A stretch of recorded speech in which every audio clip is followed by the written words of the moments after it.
ವರ್ತೂರ್ ಸಂತೋಷ್ ಅವರು ಹಳ್ಳಿಕರ್ ಒಡೆಯನ್ನೇ ಅಲ್ಲ ಅಂತ ಹೇಳಿದ್ದು ಉಂಟು. ಮೇಡಮ್ ಹಳ್ಳಿಕಾರ ಅನ್ನೋದು ನಮ್ಮ ಮುತ್ತಾತ್ನ ಕಾಲದಿಂದಾನು ಸಾಕೊಂಬಂದವ್ರೆ. ಬಟ್ ಹಳ್ಳಿಕಾರ ಅಂತ ಯಾರು ಬ್ರ್ಯಾಂಡ್ ಮಾಡಿಲ್ಲ. ಓಕೆ, ನಾಟಿ ದನ, ಸ್ಥಳೀಯ ದನ ಅಂತ ಹೇಳ್ಕೊಂಡು ಮಾಡ್ಕೊಂಡ್ ಬಂದ್ರು. ನಾನು ಒಂದು 7 ವರ್ಷದಿಂದ ಇದೇ ಹಳ್ಳಿಕಾರಪ್ಪ, ಹಳ್ಳಿಕಾರ್ಗೆ ಹಿಂಗೆ ಇರಬೇಕು, ಈ ತರ ಸ್ಟ್ರಕ್ಚರು, ಈ ತರ ಕೋಡು ಕೊಂಬು ಅಂತ ಮಾಡಕ್ ಸ್ಟಾರ್ಟ್ ಮಾಡಿದಾಗ ಯಾರು ಇರಿಲ್ಲ. ಪ್ರೀತಿಯಿಂದ ಹಳ್ಳಿಕಾರ ಒಡೆಯ ಅಂತ ಕೊಟ್ಟವ್ರು ಅಂದ್ರೆ ನಾನು ಬಿರುದು ತಕೊಂಡು ನಾನು ಪ್ರಿಂಟ್ ಮಾಡಿ ಹಾಕ್ಸ್ಕೊಂಡಿರೋದಲ್ಲ. ಒಂದಷ್ಟು ಕಾರ್ಡ್ ಇದ್ದಾವೆ, ನೀವು ನೋಡ್ರಿ, ಒಂದು 1000 ಕಾರ್ಡ್ ಇರ್ಬೋದೇನೋ. 1000 ಕಾರ್ಡ್ ಎಲ್ಲ ಹಳ್ಳಿಕಾರ ಒಡೆಯ ಅಂತಾನೆ ಹಾಕಿರೋದವ್ರು. ನಾನು ಹಾಕ್ಸ್ಕೊಂಡಿಲ್ಲ. ಅಂದ್ರೆ ಇದೇನಂತಂದ್ರೆ ಅವ್ರವ್ರ ಯೋಗ್ಯತೆಗೆ ತಕ್ಕದಂಗೆ ಘನತೆ ಗೌರವ ಸಿಗುತ್ತೆ. ಅದನ್ನ ಹೊಟ್ಟೆ ಕಿಚ್ಕೊಡೋರು ಯಾರು ಅಂತಂದ್ರೆ ಅದ್ರವರೆಗೂ ರೀಚ್ ಆಗ್ದಿರೋ ಇರೋರು ಅಲ್ವಾ.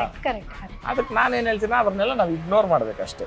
ಇವಾಗ ರಾಜನು ಒಂದು ರೋಲ್ಸ್ ರಾಯ್ಸ್ ಅಲ್ಲಿ ಬರ್ತಾನೆ, ಅದ್ರಕ್ಕೆ ನಾವು ಅಸೂಯೆ ಪಡಬಾರ್ದು. ಅದು ಅವ್ರ ಘನತೆ, ಖುಷಿ ಪಡ್ಬೇಕು. ನಾನು ಎಲ್ಲಿ ಓಡಾಡ್ತಾ ಇದ್ದೇನೆ ರೋಲ್ಸ್ ರಾಯ್ಸ್, ನೀನ್ ಯೋಗ್ಯತೆ ಇಲ್ಲ ನೀನ್ ಓಡಾಡಕ, ನಿನ್ಗಿಲ್ಲ, ಸುಮ್ಮನೆ ಇರು ಹಂಗಂತ ಅಂದ್ಬಿಟ್ಟು ಅವನು ರಾಜನ್ ಓಡಾಡ್ತಾ ಇರೋ ರೋಲ್ಸ್ ರಾಯ್ಸ್ ಡೂಪ್ಲಿಕೇಟ್ ಅಂತಂದ್ರೆ.